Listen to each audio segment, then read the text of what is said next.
Howdy howdy, I have a new feature I want to show off for the virtual Saber Box. Basically, this allows you to detect the lights as they're turning on by looking for the lights turning on, as opposed to just assuming that the lights turn on when the bell guards are closed. So to start this off, I'm going to go to Google Colab. So, Colab. Google Colab. And once we're in Google Colab, we want to go to Github, Bencone 2004. We'll do Saber Box.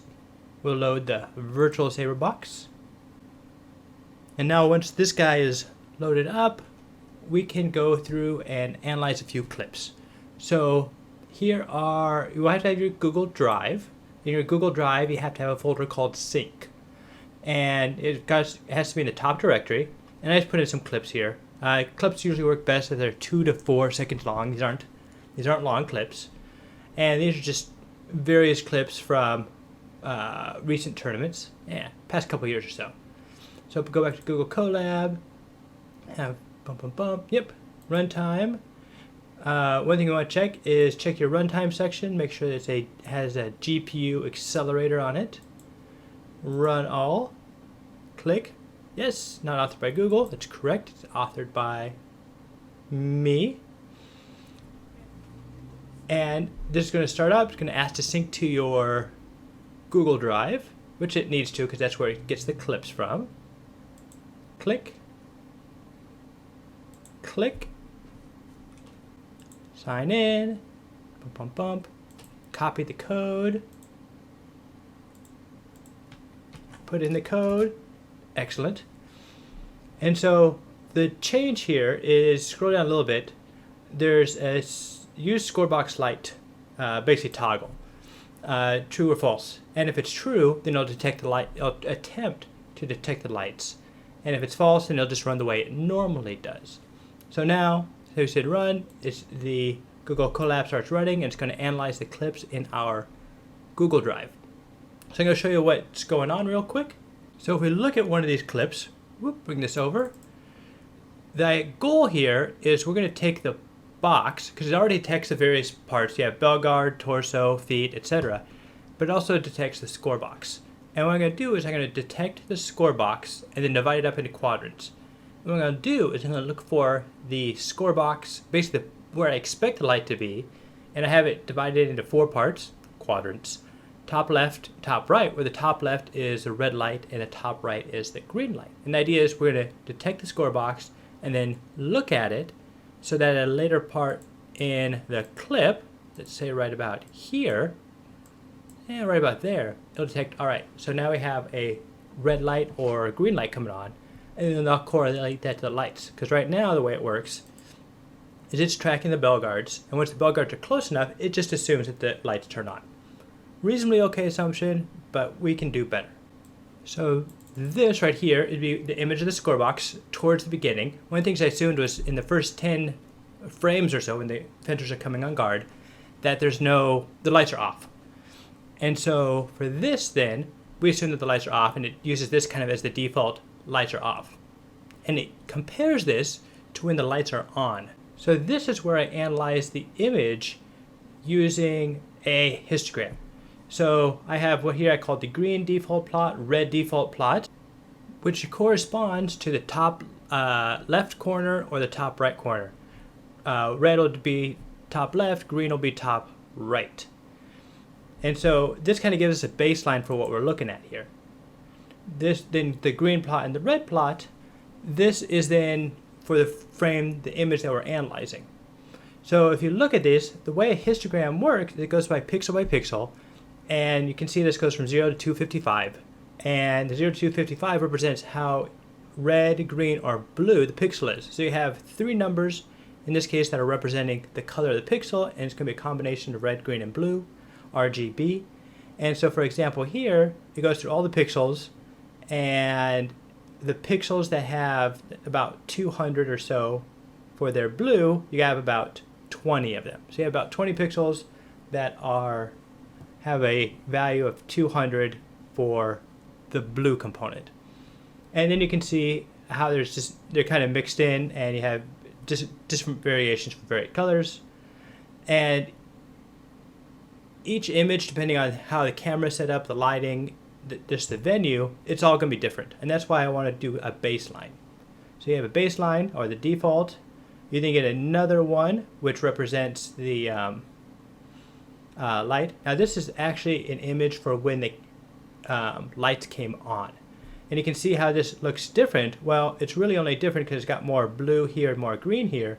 You can see the scale is a little bit different. This goes up to about 25, and this goes up to about a little over 30. And that's because when the light turns on, you get a peak in the higher colors. In this case, green, it looks about the same. No, a little bit higher green. And then when the red turns on, you get all these colors as well. So what I do then is I subtract one from the other. That way you can get kind of a zero if everything balances out. And then what I did, so then for the green one, I only looked at the green, and for the red, I only looked at the red. And so this is a difference plot.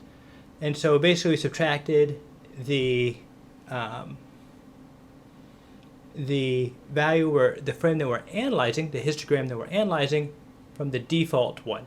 And this gives us something like this. And then what I did was I took a weighted average.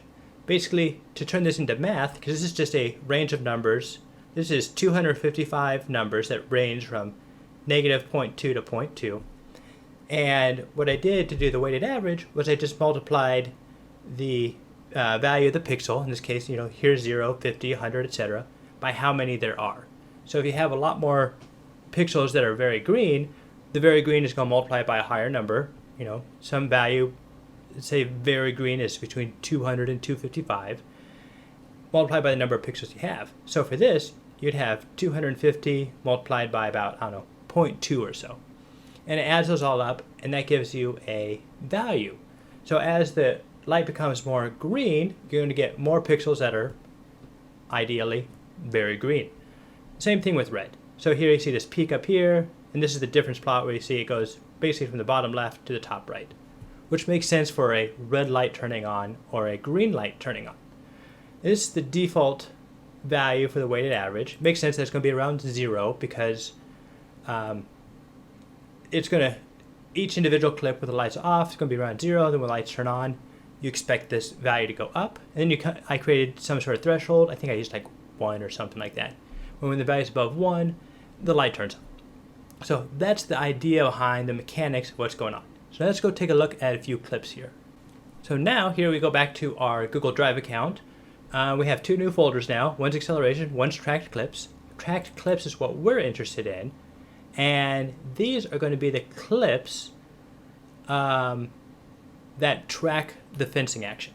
So I'll download these, take a look at them, download. So here is one of the clips. So you look at it, it's tracking it just like it normally does. And then if we pause right here and we look just before they hit, we can see the green light starts to turn on there. And then it's detected. So it's not always perfect. And you can see here the scorebox size kind of changes. As the fencers come together and they kind of obscure the scorebox, sometimes it has trouble detecting it. Sometimes they're better than others. Having the scorebox directly behind the fencers, less than ideal, but part of life. And I imagine that's why when the director is actually looking at a scorebox that's below the fencers and not this scorebox. So if we look at here, the green light starts to come on, green light comes on, is recognized, red light starting to come on, and then the red light triggers as well. Where before, it's just once the bell guards get close, it assumes both lines turn on at the same time. Not a big difference, but one of the goals here is to be able to detect when the fencer searches. So when the fencer searches, basically their blade is not pointing towards the opponent, they have it pointed up at some angle. And that's going to basically delay when the light turns on. Kind of like an implied search, or it's implying that the fencer is not as direct as they could be. So this is one example that works pretty well, but it's also interesting to look at examples that don't work as well. So for example, we can look at this clip right here where you have attack from the left, it looks like, and you can see how both lights turn on at the same time here when the scorebox lights are off. So what happened here is it's set up so it's actually doing both. So it looks try to detect the lights first, and if it has trouble detecting the lights, it's just inconsistent or it doesn't really quite make sense. And then what it does is it just defaults back to using positioning. So here it had trouble with the lights, then it just used the positioning to turn on around this point. And it's a couple frames early, but it still gets the general idea. So and it still says attack from the left. So boom, there you go. This is an example where the light detection doesn't work, but it's set up so that when the light detection fails, it just reverts back to using the position of the bell guards. So then we can also look at, let's see, this one right here. So some of these for this tournament is difficult because again the fencers are going in front of the lights. So we have strong attack from the left.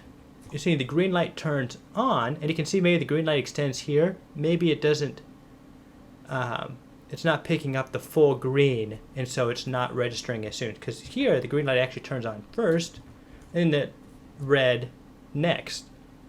So it's a couple frames off, but I'm still impressed by how well this kind of sort of seems to work. And it seems like this tournament was one of the more difficult ones to pick up just because the score box was behind the fencers and not a common, I guess, setup. So we also have, let's try Montreal here. So here, have two fencers attacking. Green light turns on right away. So you have right here, no light, detects it right away. Score box is nice and steady. Then the red light turns on, and there we go.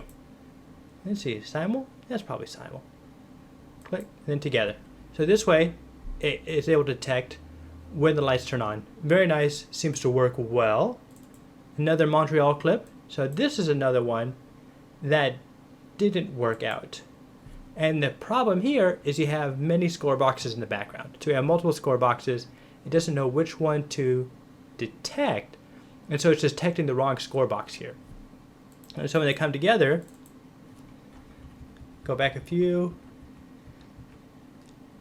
When the lights turn on, right there, this is turning the lights on based on the position of the bell guards, not by detecting the box.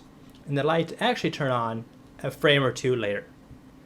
And so this is where it saw that the detecting lights didn't work and then just defaulted back to using the positioning. So this is one of the problems you're going to see. Multiple score boxes in the background. It's hard to know which one is correct, and so it defaults to positioning.